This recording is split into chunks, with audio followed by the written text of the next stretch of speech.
talking about the cost of living in Clark County, Washington. You're probably getting tired of hearing this, but I'm putting out new videos on life and real estate here in Southwest Washington every Thursday. So do yourself a favor and hit that subscribe button. Click that little bell on so you are notified when a new video is posted. Cost of living is something you immediately notice when you visit an area, but how do you know before you're actually spending time somewhere what these little costs are going to add up to? A good example of this was when I spent a summer in London as an intern. I went down the street to grab a mocha from Starbucks and it cost me $8. That blew my mind at the time. And I knew I was not going to be getting very many coffees on my little intern budget. My goal of this video is to help you out by painting a picture of what to expect in terms of cost of living here in Vancouver and the surrounding areas.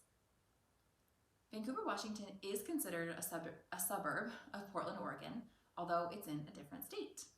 We are just across the Columbia River from Portland. If you aren't familiar, the Columbia River is the border between Oregon to the south and Washington to the north. Many people work in Oregon, live in Washington, work in Washington for various reasons. Keep in mind that income tax savings is better in Washington. The median age in Vancouver is 36.9 years, so there are a lot of young families in the area. It is overall a very safe place to live, and many people come to Vancouver to have access to the Portland scene while enjoying more affordable cost of living and housing. The Affordability Index is one measure that helps us compare the cost of living in one area to another. The lower the score, the more expensive an area is to live in.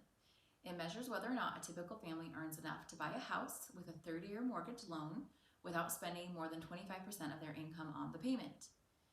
In January 2020, the Affordability Index in Clark County was 141, with a median home price of $420,000.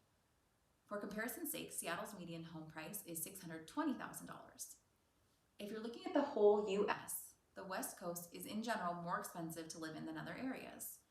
Remember, the lower the Affordability Index, the more expensive the area is. The Northeast and East Coast score was 165 last month. Midwestern states scored at 225 last month, and the Southern states scored 178. The West Coast score was 121 last month.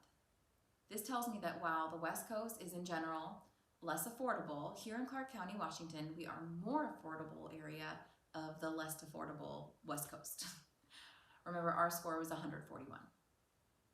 So what does this look like on a daily basis? Grabbing a cup of coffee from a cafe, you can expect to spend about $3. Filling up your gas tank costs about $2.65 per gallon. It's averaging $2.80 up in Seattle. Going to the movies, general admission at the Liberty Theater in Camas is only $6.50. Gym membership, you can join the LA Fitness for about $30 per month, not bad. Cascade Athletic Club, a nice local gym with lots of amenities, costs $55 per month for one adult and $87 for two adults. Childcare. Childcare is so expensive pretty much everywhere that you are. As a working mom with 4 kids, this is a topic that matters a lot to me and is so important for many parents. While I spend a small fortune on childcare, when I hear from my friends in Seattle what they are paying, it does make me feel a little bit better. To compare apples to apples, kindercare here in Vancouver costs $1,465 per month for full-time tuition in the toddler room. The preschool room would cost $1,305 for full-time care. In Seattle, it costs a whopping $2,565 per month for the toddler room and $1,955 per month for the preschool room. Sorry, Seattle. To rent a 3-bedroom apartment will cost you around $1,700 per month in Vancouver. Utilities are going to cost you about $150 per month. There are a lot of factors that go into this one, so just keep that in mind. It's just an average. And my last fact for you is that residents in Vancouver spend around $70 per month on internet. If you're new to Washington State, there is a sales tax here.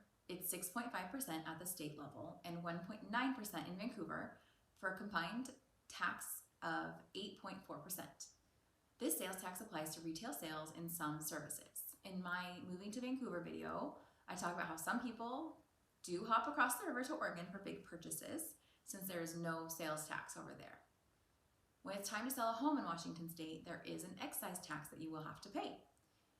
This is paid by a seller in case you're looking to buy something. It used to be 1.78% across the board, but they recently changed it according to the sales price of the home. So currently, for the sale of a home that is less than $500,000, excise tax is 1.1%. From $500,000 to $1.5 million, the tax is 1.28%.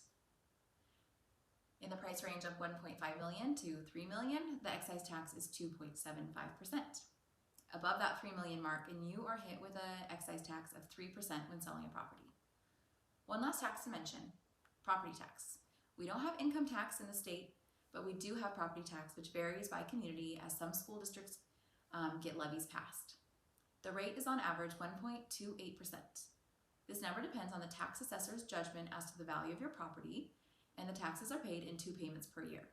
Typically, your lender will build the property tax payment into your mortgage payment, and that is held in escrow to be paid to Clark County when it's due.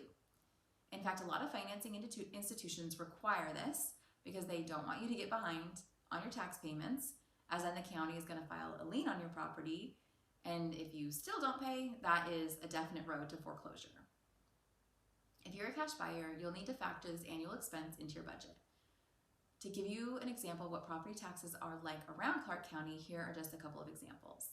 In Camas, a $500,000 home would pay $5,392 per year in property taxes.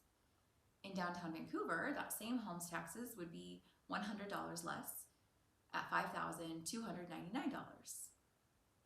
If you're over East County in Washougal, the same home's taxes would be $5,600. If you're interested in this, you can just Google Clark County, Washington tax millage rates to find out more information on this topic. Many retirees who are purchasing with cash pay really close attention to tax rates by area so that they are not spending more on property taxes each year than they have to. So overall, Vancouver is 7% less expensive to live in than Seattle, our neighbor about 3 hours to the north. And really, Seattle has more of that urban feel, and Vancouver has a lot of green space and parks.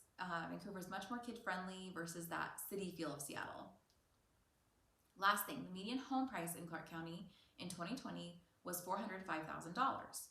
Currently, it is $425,000, which is mostly due to the shortage of inventory causing sales prices to climb pretty quickly.